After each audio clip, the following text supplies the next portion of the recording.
Welcome to yet another episode in CSC 280, the Introduction to Cybersecurity at Adelphi University. The next couple of videos will talk about human factors in cybersecurity. Humans are a blessing and a curse at the same time, and we'll try to figure out exactly how and why that impacts us as cybersecurity people. A long time ago, when we started this class, we talked about risk and that the steps we take to reduce risks are called controls.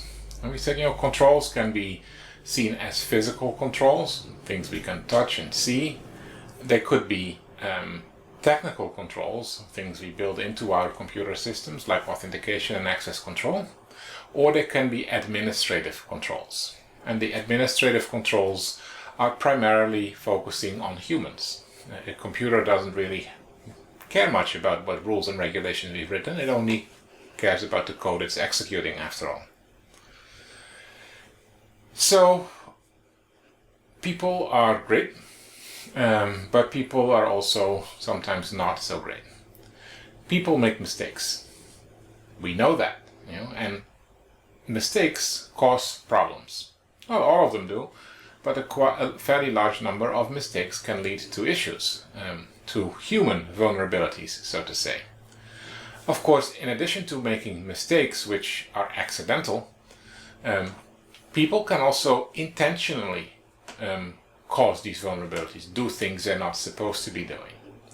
And so when we develop policies and procedures and standards and guidelines and all of those socio-technical administrative controls, that's what we're trying to address. We're trying to address the fact that people make mistakes or that some people try to do malicious things which are at our disadvantage.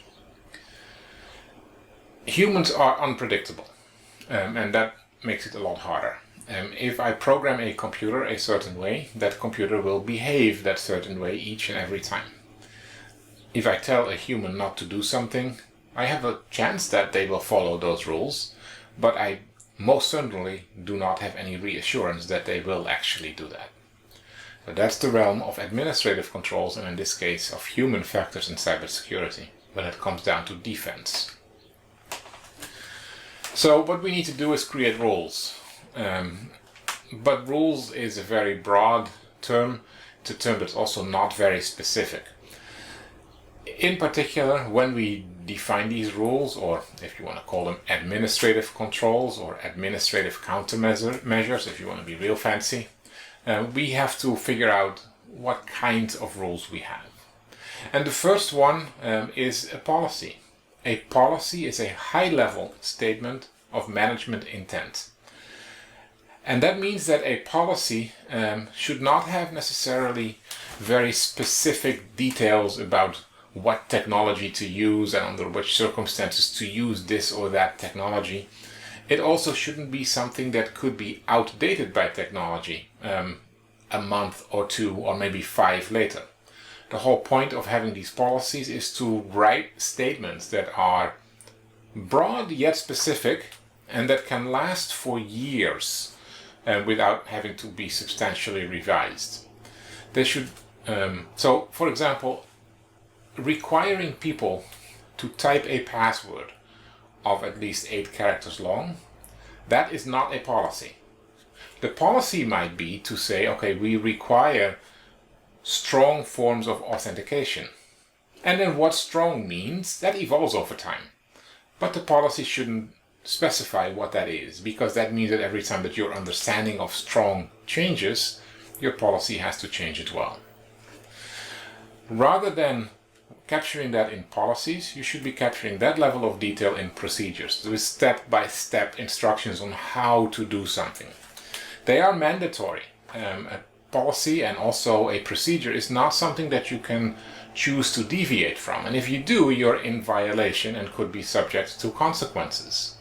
But procedures are step-by-step instructions on how to execute a certain process. On the other hand, guidelines are suggestions, where we might say, if you have a choice between A and B, we would like you to choose option B. But you can choose option A as well. That's a guideline. It's not a mandate. It is an option. It is a guidance, really, on what to do.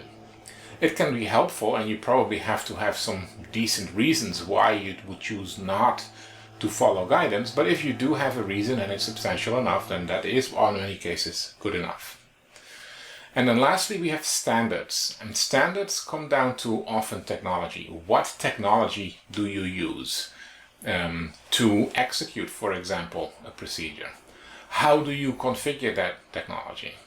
So, for example, at Adelphi, we have a policy that states that we will only use software that is actively maintained by its creator or its supplier. That's a policy. It doesn't go into specifics about what policy we're talking about, but our current standard is that we are on Windows 10. Windows 7 is no longer allowed because Windows 7 is no longer actively supported by Microsoft. And so when our policy says, make sure that we only use accurately maintained software, our standard says at the moment that's Windows 10. The standard will update over time. The policy should be more stable than that. When we talk about policies, we can distinguish two main categories or two main groups of policies. The first one is an issue-specific policy, and the second one is a product-specific policy. And as the names imply, an issue-specific policy is specific to the issue, but not necessarily to the technology or the product, while the product-specific policy is specific to the product and not necessarily to the issue. So, for example, we may have a policy that states that you can use a computer for limited personal use. That's an issue-specific thing, and it means you can use a device whenever you need to. But if we have a product-specific policy, we might say, okay, you cannot email more than 25 people at the same time when you're using the Gmail web client. My apologies for that background noise. Often manufacturers include terms and conditions with the use of their software, and those would also be product specific. Policy needs to be reviewed regularly, but they shouldn't have to change on a regular basis. So, like I said, a policy should last for several years if we can write it well enough. Policies also need to be endorsed by typically, ideally, the highest level of management that you have in your organization. And on top of that, that same management should be following those policies visibly as well, and not create exceptions for themselves. In a good policy, what we should see are some things. So, for example, a policy should have a name so that we know what it's all about. There should be a very short description that says, okay, why do we have this policy? People are they are more inclined to follow a policy if they know why it exists. There might be specific conditions under which a policy applies, and conversely, under which it does not apply. You should list those if they exist. Under whose authority is this policy written and endorsed? And in other words, who are you accountable to if you don't follow the policy? What is the policy statement itself, but also it should be clear what the consequences are of violating a policy. Just adding a little phrase that says at the end, violations of this policy could be followed up by termination of employment. That's great, but be a little bit more specific. Not all policy violations require you to be fired over. But at the same time, if that is something that you want to be able to impose and management agrees with that, you should write that down there. All policies should have a method in it that describes how you can get approval to not follow it. Very few policies will apply under all situations, under all circumstances, to all people. The ability to grant an exception to a policy should be there, and the policy should list how to do that and who should authorize it. And a revision history. And so the revision history should clearly list when this policy was last reviewed and when it was last changed, and if it was changed, what a summary was of the changes that were made to it.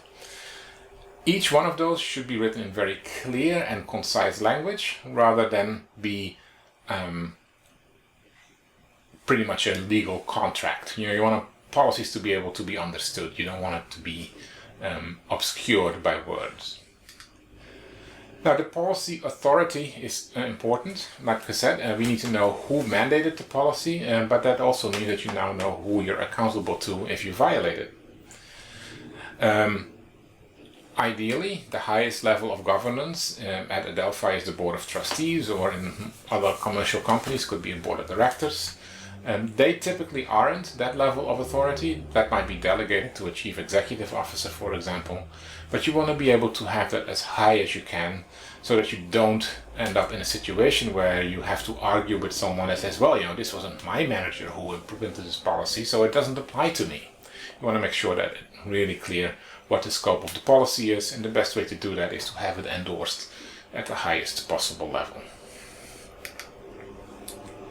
Now, there's all kinds of different policies that we have to entertain. For example, we could have hiring policies in place where we might say, listen, if we know that humans are often the weakest link in our security process, then we should be really careful with what humans we hire to work in our processes. And maybe there are some questions. So, for example, are we going to require a criminal background check before we hire someone? Are we requiring a financial background check? Do they have to provide character references?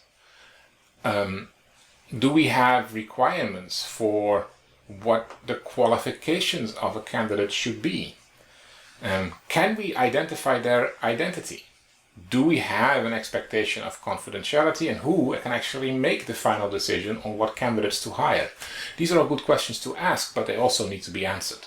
For example, if you say, are criminal background checks required? And you say, yes, they are. Then the next question should be, okay, so what happens if someone fails a criminal background check? Does every failure of a criminal background check mean that a person cannot be hired right away?